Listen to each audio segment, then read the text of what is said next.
Te invito a que busques allí en tu Biblia, en el Antiguo Testamento, el libro de Ruth.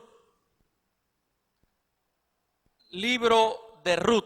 Está casi al principio, es el 8º libro del Antiguo Testamento. Después del Pentateuco, que son los 5 primeros, Josué, Jueces, Ruth. Así que está allí bien cerquita. Un libro interesante, que algunos lo tienen como una novela, pero es mucho más que eso. Queremos que esté atento a este mensaje sobre el libro de Ruth. Vamos a estar viendo todo el libro completo, no es tan grande, y nos va a permitir puntualizar muchísimas cosas. Busca ahí el libro de Ruth, si ya lo tiene, le invito a ponernos en armonía con el Señor a través de la oración para preparar nuestro corazón para recibir su palabra. Oramos. Padre, en el nombre de Jesús, gracias por tus tantas misericordias, por tus bondades. Gracias porque es un privilegio el poder reunirnos en tu nombre para adorarte, para bendecirte. Señor, en esta hora te imploramos que tu Espíritu Santo esté tomando el control de este momento. Que tú prepares, Señor, nuestra mente, nuestros corazones, para recibir tu palabra de la mejor manera, que podamos apreciarla, que podamos aprovecharla. Te necesitamos. Nos ponemos en tus manos en esta hora. Ayúdanos también en la exposición de ella. Te alabamos, te bendecimos y te exaltamos en esta hora en el nombre de nuestro Señor Jesucristo. Amén. Mis hermanos, el tema en particular hoy es sobre la gracia de Dios. Una palabra demasiado vilipendiada, una palabra que se ha ido más allá a veces de lo que está enseñando, o a veces, y creo que en la gran mayoría de las veces, se queda corta. A lo largo de toda la Biblia vemos la gracia de Dios. Después vamos a llegar un poco a una parte conceptual, por decirlo así, para que usted entienda. Pero hay muchísimos ejemplos, desde que usted abre la Biblia, la manifestación de la gracia de Dios. Por ejemplo, en el libro de Génesis, Dios le dijo a Adán y Eva allí en el jardín del Edén: de todos los frutos de los árboles que están aquí, usted puede comer. Pero del árbol del conocimiento del bien y del mal, ese fruto no lo comerás. El día que comas, ciertamente morirás. Y bueno, la historia está allí. A través de la serpiente, Satanás hizo que Eva comiera, que Adán también formara parte de todo aquello. Y Dios tuvo un acto de gracia. Cuando Adán y Eva se dieron cuenta que estaban desnudos ante la presencia del Señor, cosieron hojas de higuera para tapar su desnudez.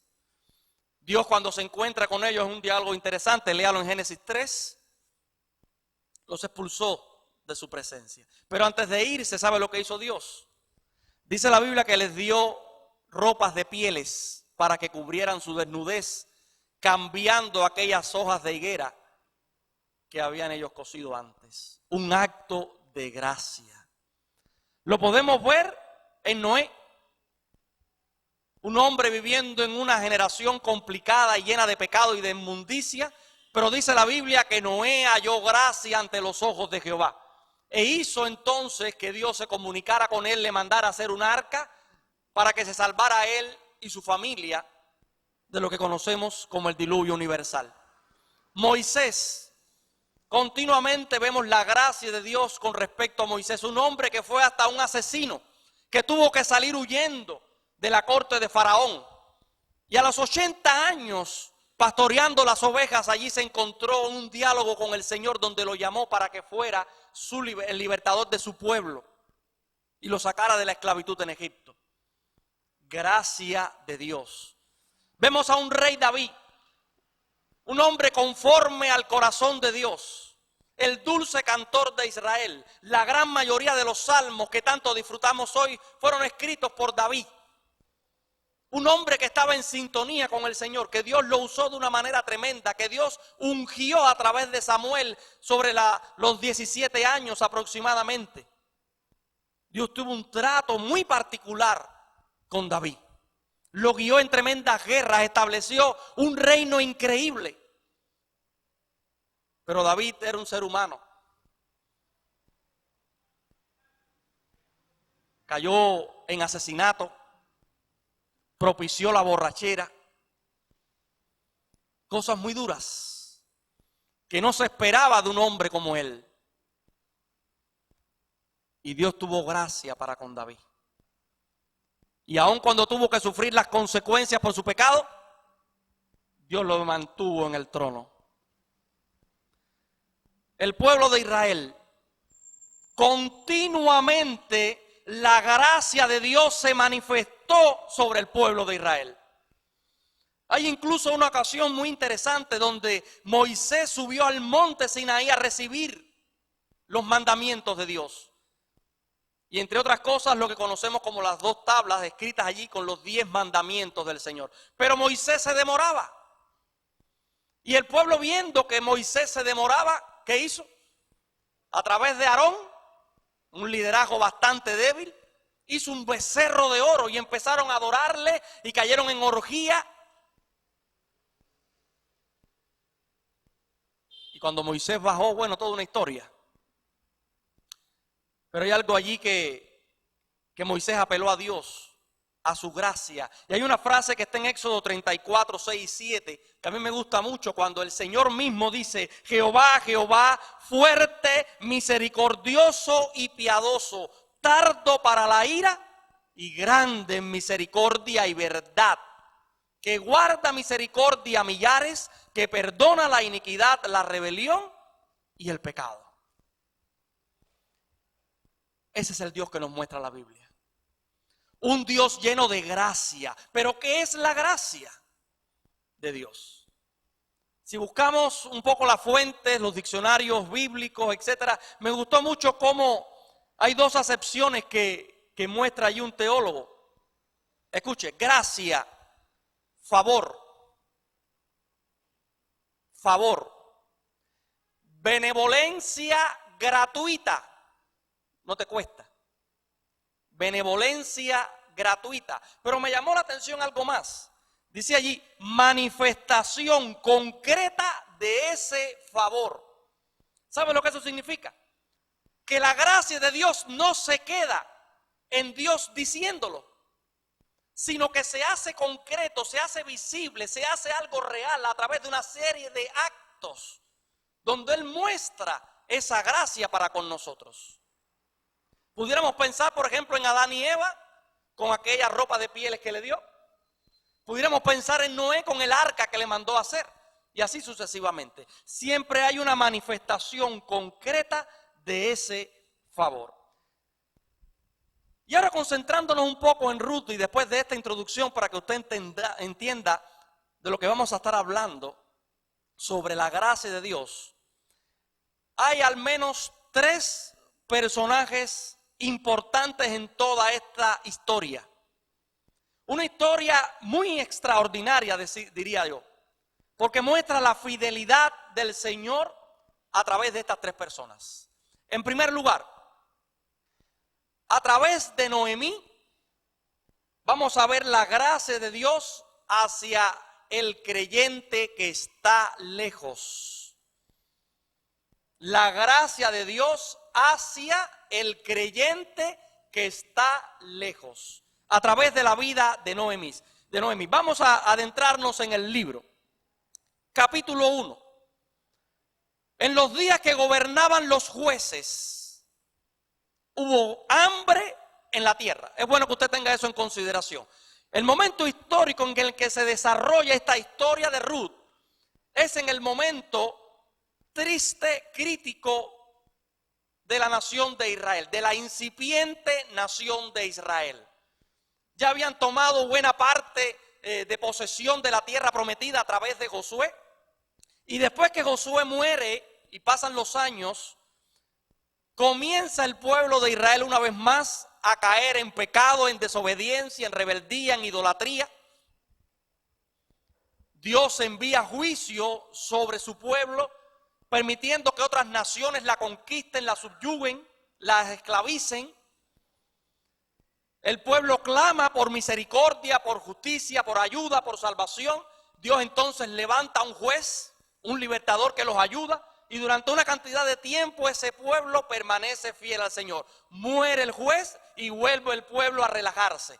Y llegó el momento en que hay un círculo vicioso que usted ve repetidamente en el libro de Jueces. Incluso hay una frase que muchas veces se repite, dice, cada cual hacía lo que bien le parecía. Era una total anarquía cuando el pueblo no le daba la oportunidad a Dios para que se manifestara, para que obrara. Ese es el pueblo y ese es el tiempo del que estamos viviendo. Y hubo una gran hambre en aquella tierra. Pero fíjense esto, dice que un varón de Belén de Judá fue a morar en los campos de Moab, él y su mujer y 2 hijos suyos.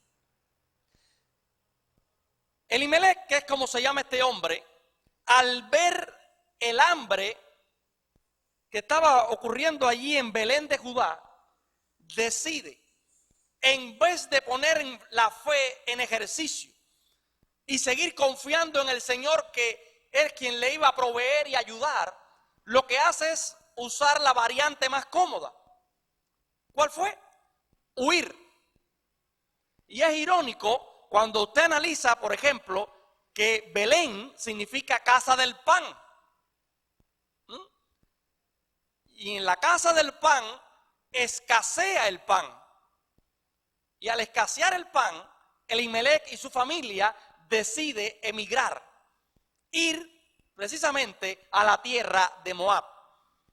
Moab, que era un pariente lejano de Israel, pero que Dios había desechado de que formara parte del pueblo de Dios, por toda una serie de cosas que pasaron durante la travesía por el desierto. Noemí tuvo junto con su familia una fe débil en medio de esta gran hambre y le llevó a irse. Y voy a ir relatándole algunas cosas de lo que está representado en Noemí para que usted se dé cuenta de la gracia de Dios para con Noemí. Una mujer que formaba parte del pueblo de Dios, pero ante determinadas circunstancias junto con la familia y el esposo deciden alejarse de la presencia del Señor, deciden alejarse de formar parte del pueblo de Dios. Eso trajo consigo que su familia a través de sus hijos se contaminaran con otro pueblo. Por ejemplo, el versículo 3 y 4, mire lo que pasa. Porque hay una realidad que yo quiero que usted tenga en cuenta. Si usted es un hijo de Dios y usted se rebela contra el Señor, si usted se aleja del Señor, las consecuencias vienen. Más temprano que tarde el pecado lo alcanza. Si eres un hijo de Dios. Y fíjense cómo Elimelec, mire usted las contradicciones que no están ahí por gusto y se las voy a señalar para que usted se dé cuenta. Elimelec, Noemí y sus 2 hijos salieron de la casa del pan buscando comida. Estaban evitando morir de hambre buscando alimento. Y cuando llegaron allí a Moab y estuvieron un tiempo, ¿qué fue lo que pasó? Dice el versículo 3, y murió Elimelec. Es como diríamos nosotros, tanto nadar para morir en la orilla. De lo que salió huyendo, en vez de buscar de la presencia del Señor en ese momento, en ese lugar que Dios quería que estuviera allí, él salió huyendo. Y de lo que salió huyendo, lo alcanzó. Y entonces ahora ella, que pensaba que iba a estar más tranquila y mejor porque ya había salido de la escasez para un lugar donde aparentemente había un poco más de abundancia, se encuentra con que su esposo muere. Y se queda ella entonces en un país extranjero, rodeada de gente que no eran su pueblo, con 2 hijos batallando por la vida. Estos hijos crecen y ante la ausencia del padre, que es tan importante y que tristemente la ideología de género trata de sacar de la ecuación de la familia, pero está ya estudiado la importancia del padre dentro de una familia para el orden, la educación, los patrones, etcétera. pues al no tener el padre de familia y ella lidiando con 2 hijos varones, al estar lejos de la presencia del Señor, al estar lejos de su pueblo, ¿qué usted lo que pasó? ¿Qué cree usted? Dice allí la Biblia que sus hijos tomaron para sí mujeres, ¿de dónde? De allí mismo, mujeres moabitas. Una se llamaba Orfa, la otra Ruth. Dice, y habitaron allí 10 años. Cuando tú te alejas de la presencia del Señor, cuando tú te alejas del lugar donde Dios quiere que tú estés, te alcanza las consecuencias del pecado. Pero eso te lleva a cometer otros pecados, porque no vienes solo. Empiezas en una caída total y hasta que no llegues al fondo no te vas a levantar. Ahora entonces sus hijos se unen en yugo desigual con los incrédulos, cosa que incluso después el mismo apóstol Pablo condena. No te unas en yugo desigual. Todo fue una cadena. Ya Dios lo había advertido. Pero no le bastó eso. No solo se le murió el esposo, ahora tenía que lidiar con 2 hombres, 2 jóvenes. Al parecer crecieron, estuvieron 10 años en esta situación. Y en un momento determinado, cuando estos hombres ya estaban casados, ¿y ahora qué pasó? Se murieron los 2 también. Y de un día para otro, no dice la Biblia cuál fue la razón por la cual murieron, pero lo cierto es que el panorama se puso peor todavía. Y de ser una mujer viuda, ahora pierde los 2 hijos. Y se queda entonces 3 mujeres solas en un tiempo como ese, donde la mujer tristemente necesitaba de un hombre, ya fuera el marido, un padre o un hermano mayor, o tal vez hijos, para poder sobrevivir en el día a día. Ahora se encuentran 3 mujeres solas, de ella una completamente lejos de su idiosincrasia, lejos de su pueblo, lejos de su Dios, porque no aparece en ningún lado que haya estado adorando al Señor durante ese tiempo, durante esos 10 años que ella se mantuvo lejos de Dios. Recuerden que estamos hablando de la gracia de Dios hacia el creyente que está lejos. Imagínense por un momento la amargura, el dolor y el sufrimiento que estaba experimentando Noemí. Pero solo así Noemí pudo recapitular. Solo pasando por ese momento tan crudo, tan doloroso, tan difícil, tuvo Noemí que pasar para poder darse cuenta de que no le quedaba otra que volverse al Dios de sus padres, de volverse al Dios que tiempo atrás, por las razones justificadas que encontró en ese momento, se había alejado del Señor.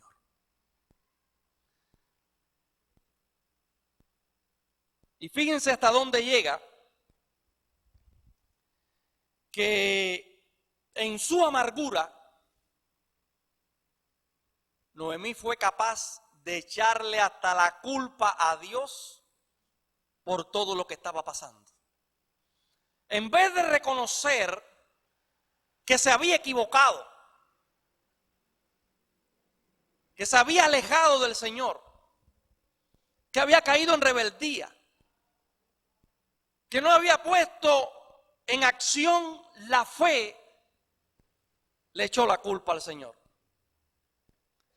En un diálogo que tuvo ella con sus nueras, dice el versículo 13 al final: no, hijas mías, que mayor amargura tengo yo que vosotras, pues la mano de Jehová ha salido contra mí. Qué fácil es echarle la culpa a Dios de errores que nosotros cometemos. Porque muchas veces se toman decisiones donde no le damos lugar al Señor. Errores que cometemos en todas las áreas de nuestra vida donde Dios no le hemos dejado dar su opinión. Y cuando la ha dado, que Dios ha hablado a través de su palabra, a través de un predicador, de algún maestro, de algún hermano que se le ha acercado, no lo hemos tomado en cuenta. ¿Y qué ha pasado? Vienen las consecuencias por la desobediencia. Y después, en vez de ir al Señor, como hizo David después de ser confrontado por el profeta Natán, y pedirle perdón al Señor y arrepentirse, se puede caer como Noemí en echarle la culpa a Dios.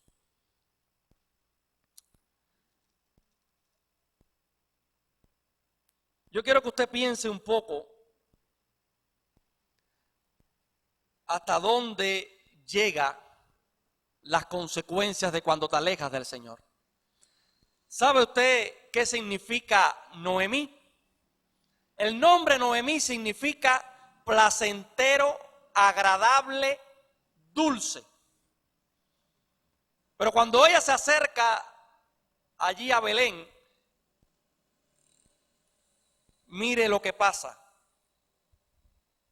Versículo 19 del capítulo 1. Después vamos a profundizar un poquito más la otra parte, pero para que usted entienda las cosas. Anduvieron ellas dos hasta que llegaron a Belén, versículo 19. Entrando en Belén, la ciudad se conmovió por causa de ellas y decían, ¿no es esta Noemí? Muchos todavía recordaban 10 años atrás a la Noemí que salió. Pero la Noemí que salió no fue la misma que entró. La Noemí que salió con su familia huyendo de la escasez, que no siguió firme, fiel al Señor, sino que se alejó junto con la familia, no es la misma que entró. Versículo 20. Ella les respondía, fíjense que no fue una sola.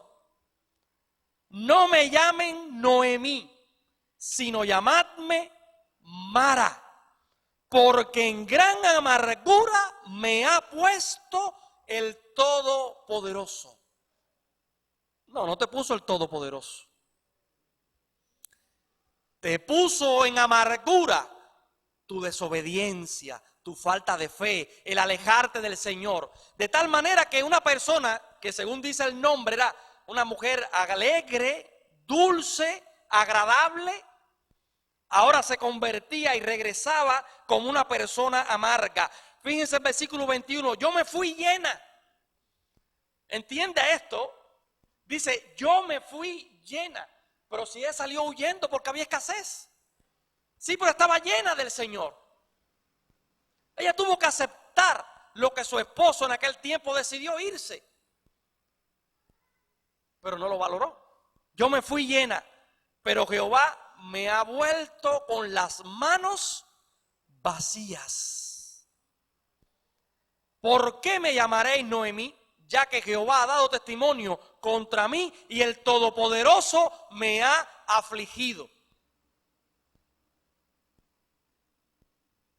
Las consecuencias de sus malas decisiones le estaban alcanzando.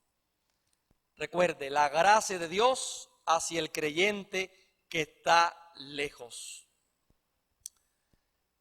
Noemí encontró su restauración cuando regresó a su pueblo y a su Dios.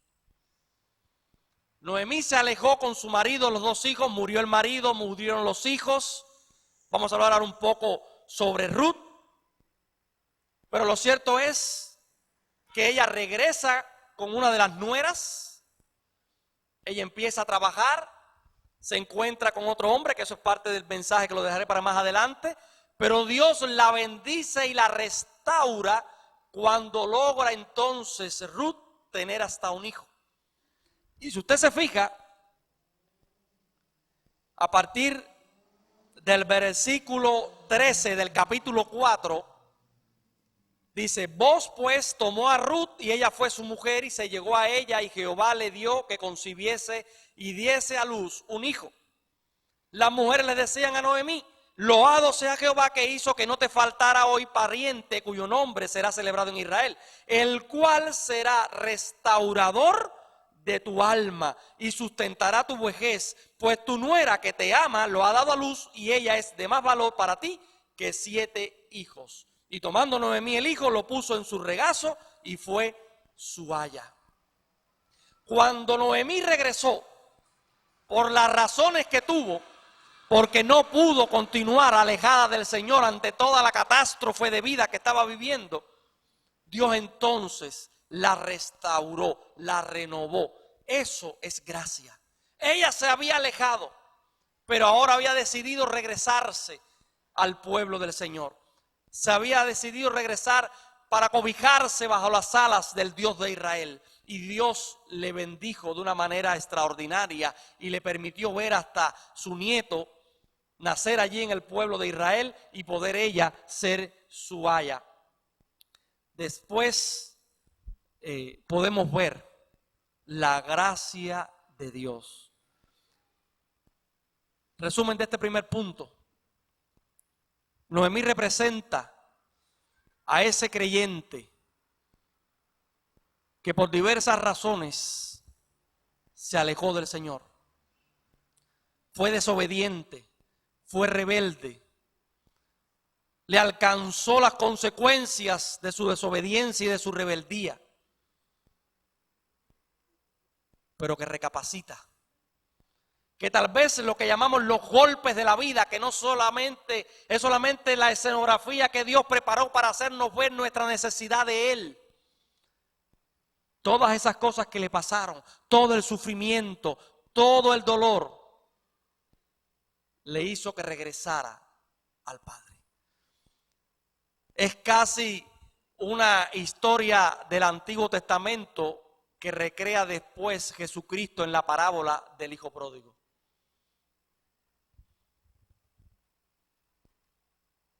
El hijo menor decidió alejarse del padre, a una provincia apartada, cobró la herencia que le correspondía y lo perdió todo viviendo de una manera descarada.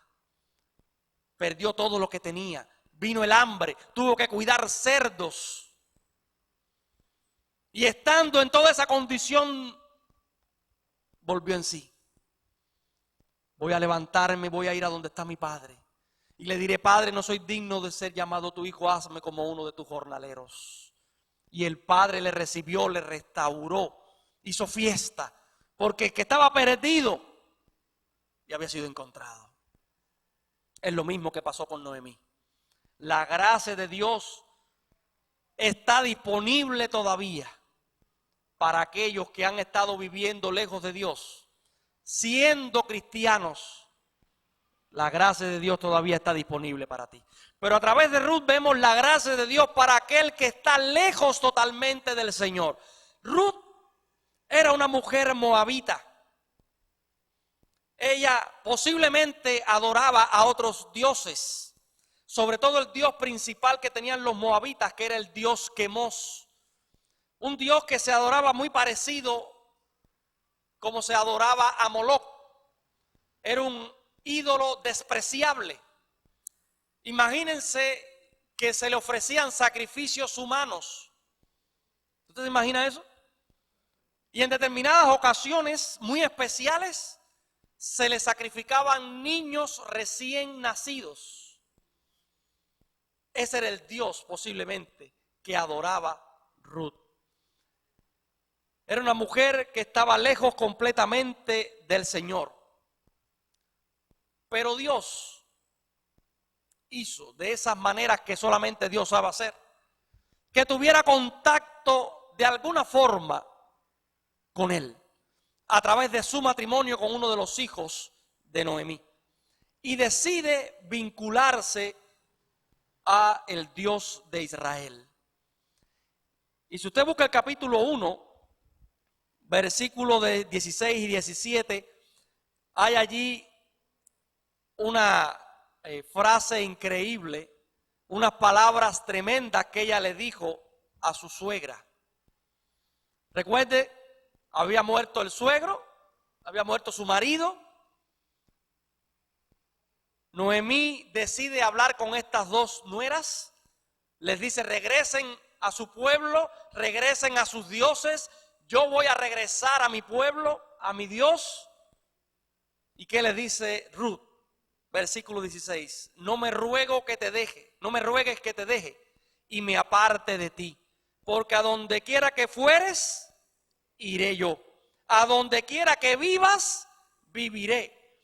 Tu pueblo será mi pueblo. Tu Dios será mi Dios. Donde tú mueras, yo voy a morir. Y allí seré sepultada.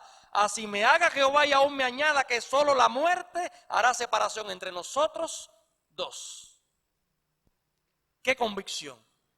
Aún con el mal testimonio de Noemí, aun cuando la familia de Noemí estaban lejos del pueblo de Israel, ella conoció al Dios de Israel y decidió vincularse a él. No fue como Orfa.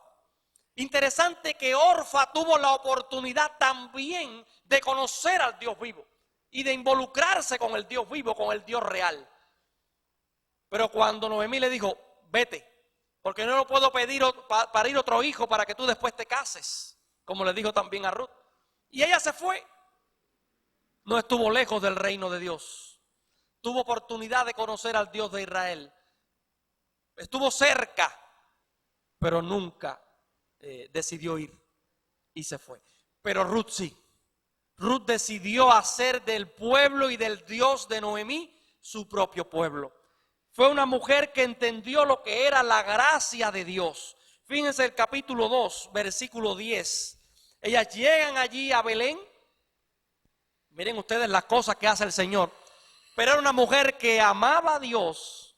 Estaba aprendiendo a amar al Dios de Israel y amaba también a su suegra. Cosa extraña en estos tiempos, ¿verdad? Una nuera que ame de tal manera a la suegra. Siempre hay sus conflictos y sus cosas allí. Pero esto era lo que estaba ocurriendo. Y ella sale a trabajar. Versículo 3, mire esto. Ella sale a trabajar para ganar sustento, para poder mantenerse ella y Noemí. Recuerden que había llegado del extranjero, no tenían nada. Fue pues, versículo 3, y llegando, espigó en el campo en pos de los segadores. Hay una ley en Israel en aquel tiempo que los segadores cuando iban en la cosecha no debían recogerlo todo. Tenían que dejar algo para que después vinieran los extranjeros, los pobres, y pudieran coger algo para poder mantenerse. Era una ley que establecía. Ella al parecer lo sabía por Noemí y fue detrás de los segadores. Ahora me encanta esta parte, Dios es tremendo. Dice el versículo 3. Y aconteció, lo dice así como, y aconteció que aquella parte del campo de casualidad era de Booz, el cual era de la familia de Elimelec. Qué casualidad, que entre tantas tierras, donde tanta gente estaba allí cultivando, segando, ella fuera precisamente a buscar de lo que quedaba de la siega en el campo de Booz, que coincidentemente era pariente de su suegra y que podía redimirla. ¿Usted cree que fue casualidad? Seguro que no. Sabemos que la providencia de Dios estaba trazando todo desde el principio, porque Dios tenía un propósito con Ruth y la llevó sin que ella lo supiera al lugar donde tenía que ir para encontrarse con la persona adecuada que iba a resolverle todos sus problemas. Hermano, nada de lo que ocurre en nuestra vida es por gusto. No crea en la casualidad ni en el accidente, porque para un hijo de Dios eso no existe. El problema nuestro como hijos de Dios es que no tenemos a veces la capacidad de poder interpretar de manera adecuada, de manera espiritual, las cosas que nos suceden. Ese es el gran problema. Y entonces cuando nos suceden cosas difíciles, dolorosas, el sufrimiento, cuestionamos a todo, cuestionamos a Dios, no lo entendemos. ¿Por qué Dios hace lo que hace? Sus propósitos tiene. Lo sabemos aquí en nuestra mente, pero no somos capaces de aplicarlo en nuestro día a día. Mis hermanos, Dios estaba en el asunto con Ruth. y le llevó a que fuera precisamente allí a donde estaba el campo de Booz.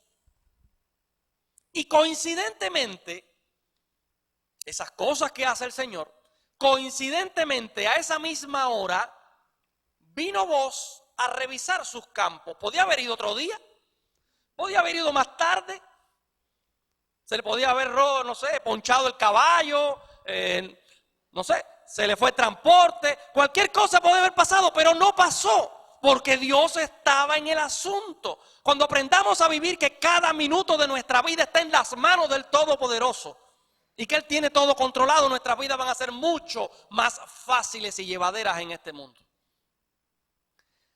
Vos llegó, saludó y enseguida se fijó. ¿Usted se imagina cuánta gente estaban allí segando en el campo? ¿Cuántas otras, tal vez mujeres y muchachos, tal vez estaban recogiendo, gente pobre, lo que quedara?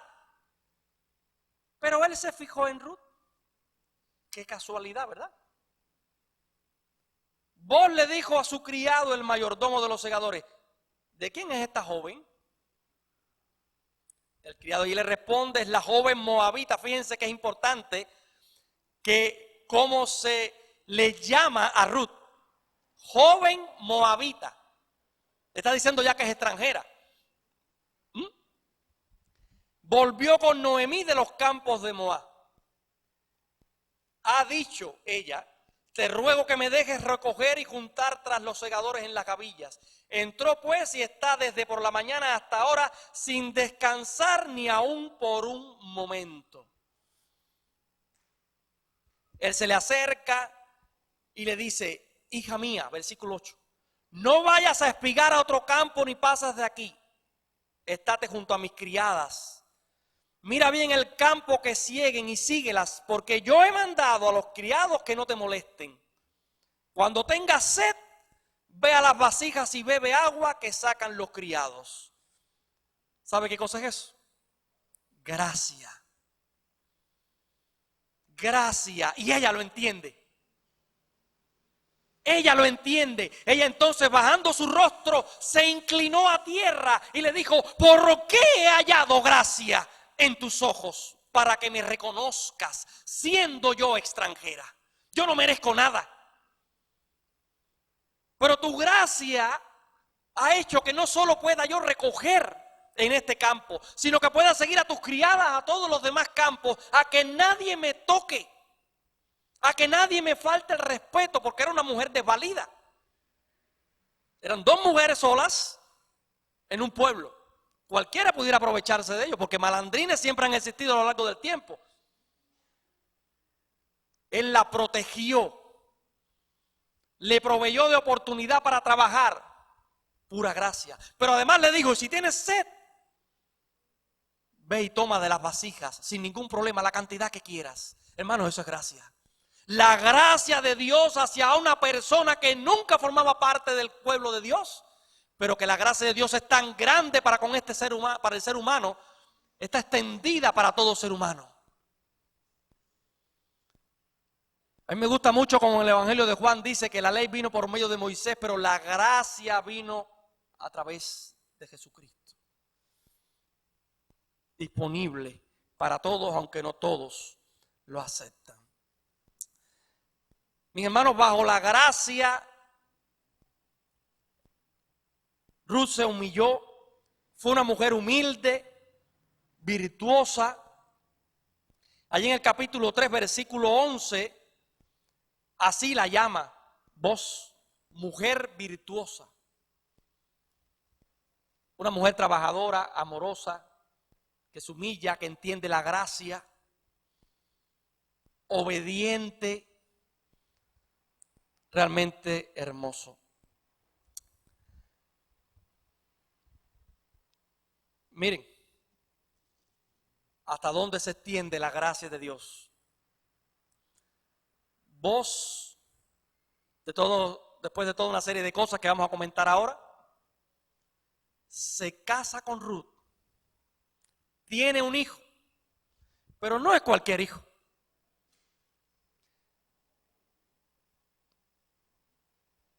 Versículo 17. les dieron nombre las vecinas diciendo, les ha nacido un hijo a Noemí, es decir, un descendiente de Noemí, realmente era el hijo de Ruth. Le llamaron Obed. ¿Quién fue Obed? El padre de Isaí. ¿Quién fue Isaí? El padre de David. Es decir, que Ruth dio a luz el abuelo de David, a partir del cual vendría el ser más extraordinario en la historia de la humanidad, Jesucristo. La gracia de Dios. Si usted busca Mateo capítulo 1, versículos 5, 6 y 16, ahí usted lo ve con claridad. Ruth, por la gracia de Dios, sin ser parte del pueblo del Señor, fue parte de la genealogía del mismo Jesucristo. ¿Qué le parece? La gracia de Dios. Mis hermanos, la gracia de Dios es más de lo que nosotros podemos entender. La gracia de Dios para con nuestras vidas. No sé si a usted le ha pasado, si en algún momento usted se ha detenido en medio de tanta vorágine de vida tan apresurada que estamos viviendo. Y en un momento determinado usted ha hecho un pare y usted ha mirado atrás. ¿De dónde te sacó el Señor? Las cosas que ha hecho Dios contigo, las bendiciones que te ha dado, las misericordias que ha tenido, el perdón que te dio en Cristo. ¿Qué motivó todo eso? La gracia de Dios. Hay un comentarista que me gusta mucho, que él dice que la gracia es aquello que Dios da que no merecemos. Y la misericordia es aquello que Dios no nos da y que sí merecemos. Y eso ha sido continuamente el Señor para con nosotros. Pero nos queda alguien que es la evidencia de la gracia de Dios. Vos.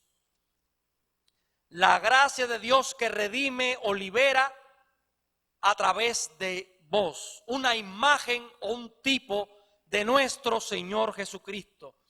Interesante que el nombre vos significa en Él hay fuerza o poder. Es decir, que Él tiene la capacidad para poder hacer lo que quiera. Hagan una similitud, una analogía entre vos y Jesucristo. Él es poderoso, Jesús. Él es el único que lo puede todo. Dice que vos era rico. Jesucristo era rico. Lo dice la Biblia. Vamos a buscar allí 2 Corintios 8, versículo 9. Mire usted lo que dice acá. 2 Corintios capítulo 8.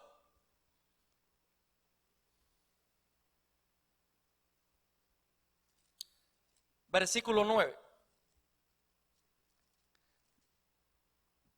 Dice, porque ya conocéis la gracia de nuestro Señor Jesucristo, que por amor a vosotros se hizo, ¿qué cosa? Pobre, siendo rico, para que vosotros con su pobreza fuésemos enriquecidos.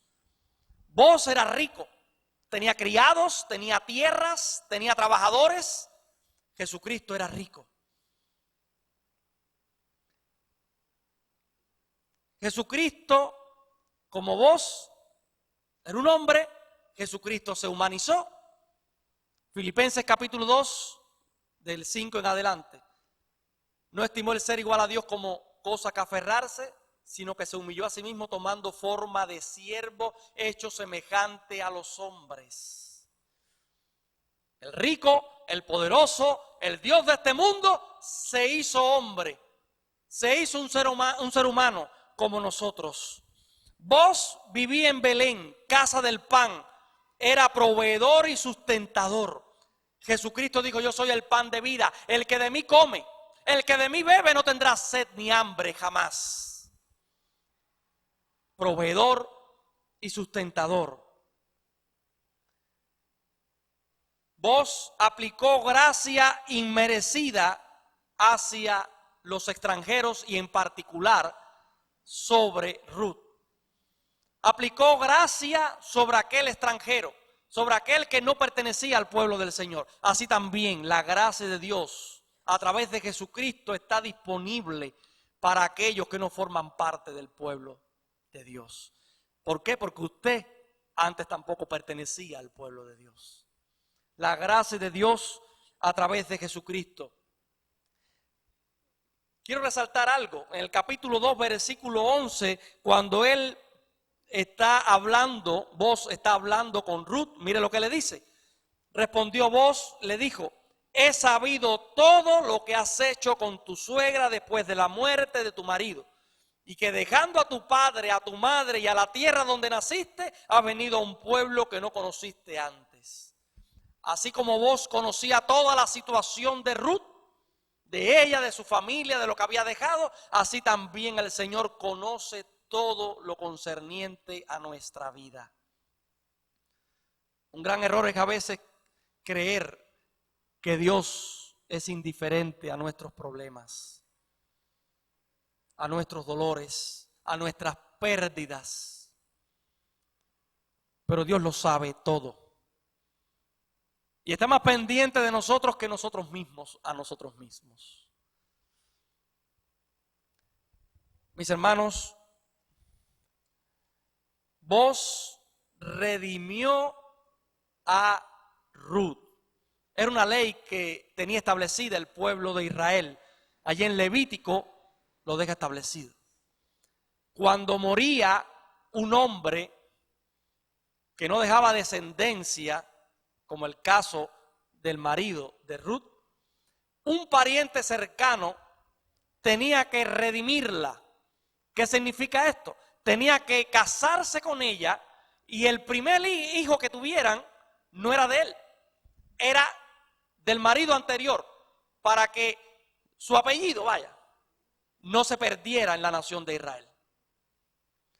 Boaz se dio cuenta de las cualidades de Ruth, se dio cuenta que era una mujer virtuosa, se dio cuenta de todo lo que tenía, que era un diamante en bruto que Dios le había puesto en sus manos, entendió todo lo que había, toda la situación de ella, sabía de la ley, por supuesto, que establecía la ley de la redención, y se lo dijo. Hay una historia tremenda, léalo, solamente estoy tocando puntos importantes de la historia, pero se lo dejo de tarea de clase para que usted lo lea cuando esté en casa si no lo ha hecho. Boaz va, dice: yo no soy el pariente más cercano, hay otro. Hay que irlo a consultar. Y me da gracia como le dice Noemí, le dice a Noemí, a Ruth: estate tranquila porque este hombre no va a dejar que esto se enfríe. Estamos hablando en buen cubano. Este hombre no va a dejar que esto se enfríe hasta que sepa cómo se va a resolver el asunto. Él no va a descansar hasta que se concluya todo esto. Ruth 3:18 lo dice. Y allá fue. Al final el otro pariente no quiso por diversas razones, y Boaz entonces llamó a todos los ancianos de la ciudad y le dijo: queda constancia, era la forma en que se hacían en aquel momento las cosas, que yo voy a redimir a Noemí con su heredad, y también viene con todo eso Ruth. Ruth ahora es mía. Y la redimió y la liberó. Y entonces pasó a ser, por eso es que parece a veces hasta una novela, de una mujer extranjera que no tenía nada, dos mujeres solas en medio de todo aquel pueblo, teniendo que trabajar para poder sustentarse. Por la gracia de Dios, se convirtió en una persona rica, que lo tenía todo, y su hijo fue un progenitor de Jesucristo. La gracia de Dios. Yo no sé si usted se ha dado cuenta ya a este punto del amor tan grande que Dios nos tiene, de la gracia tan grande que Él derrama para con nosotros continuamente. La Biblia nos enseña que el ser humano es pecador por naturaleza. Que el ser humano está lejos de Dios, que no quiere saber de Dios. Y que producto de todo eso ha caído en muchísimo pecado, en muchísima maldad y muchísima inmundicia. Idolatría, rebeldía, egoísmo, autosuficiencia, envidia, vanagloria, depravaciones de todo tipo. Eso es la consecuencia de vivir lejos del Señor. ¿Cuántas cosas horribles tal vez no has hecho en un pasado? Y lo más triste de todo es como muchas veces el diablo ha aprovechado todo eso para poner allí en la mente que no hay opciones, que no hay oportunidades, que ni el perdón de Dios es suficiente para todo lo que has hecho, limitando la gracia y la misericordia de Dios. Yo quiero que tú estés consciente de algunas cosas a la luz de la Biblia y de esta historia preciosa. No importa todo lo que hayas hecho, no importa por todo lo que hayas pasado, no importa si has sido rebelde, desobediente y has estado sufriendo las consecuencias de todo ello. La gracia de Dios todavía está activa. Dios desea que tú te acerques nuevamente a Él. No importa en la condición en la que estés, Dios quiere restaurar nuevamente tu vida. Renovar tu vida. Dios quiere perdonarte. Dios quiere mostrarte lo grande, maravilloso, bueno, amoroso que es para con el ser humano que no merece absolutamente nada de parte del Señor. Pero esa es la gracia de Dios. Por eso Pablo puede decir allí en Efesios 2, 8 y 9, por gracia sois salvos por medio de la fe. Y esto no es de vosotros, es un don, es un regalo de Dios. No es por obras para que nadie se gloríe, es por gracia que puede ser salvo. Es por gracia de Dios que puedes comenzar de nuevo. Mira dónde estás. Mira de dónde te ha sacado el Señor. Dale gracias a Dios por su gracia. Y ve a la cruz de Cristo. La forma que Dios ha mostrado su gracia es un hombre inocente, su hijo clavado en una cruz siendo inocente por tu pecado, por el mío, por tu maldad, por tu desobediencia, por tu rebeldía, por tu inmundicia, por tu idolatría. La gracia de Dios es un hombre sufriendo por ti y por mí. ¿Qué vas a hacer con esa gracia? ¿La vas a desperdiciar? ¿La vas a echar a un lado o te vas a acoger a ella con humildad? Le vas a decir, Señor, perdóname. Ahora entiendo que tu gracia siempre ha sido para conmigo. Señor, gracias porque tu Hijo murió en la cruz por mí y no lo merezco. ¿Qué vas a hacer con esa gracia de Dios a través de Cristo? Él quiere perdonarte, restaurarte, renovarte, hacerte una nueva criatura. ¿Qué vas a hacer al respecto? Yo quiero invitarte a orar. Vamos a inclinar nuestro rostro para hablar con el Señor. Y mientras voy a estar orando, yo quiero que estés pensando en la gracia de Dios. En que no mereces nada.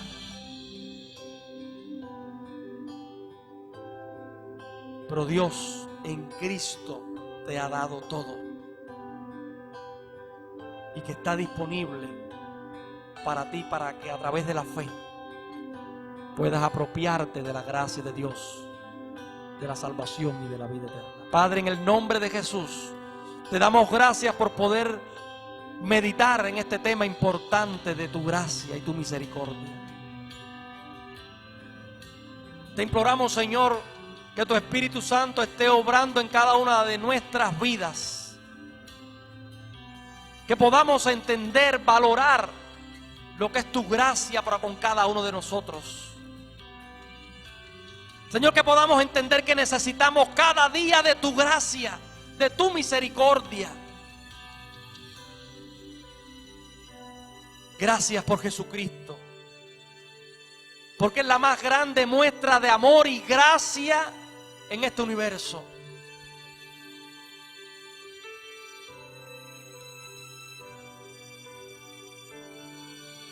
Señor, yo te pido en esta hora que tu Espíritu Santo esté tratando con cada vida. Y si hay alguien en este lugar que todavía no ha podido disfrutar de tu gracia, de tu salvación a través de Jesucristo, que pueda con un corazón de fe, con un corazón arrepentido, humilde, acercarse, Señor, a la cruz, pedir perdón, recibir el perdón a través de la sangre que limpia de todo pecado y que pueda ser renovado y restaurado en su vida. Si hay alguien, Señor, que ha sido un hijo tuyo rebelde, desobediente, alejado de ti, que pueda darse cuenta que como Noemí, tu gracia todavía está disponible y que pueda acercarse en arrepentimiento y fe y ser restaurado.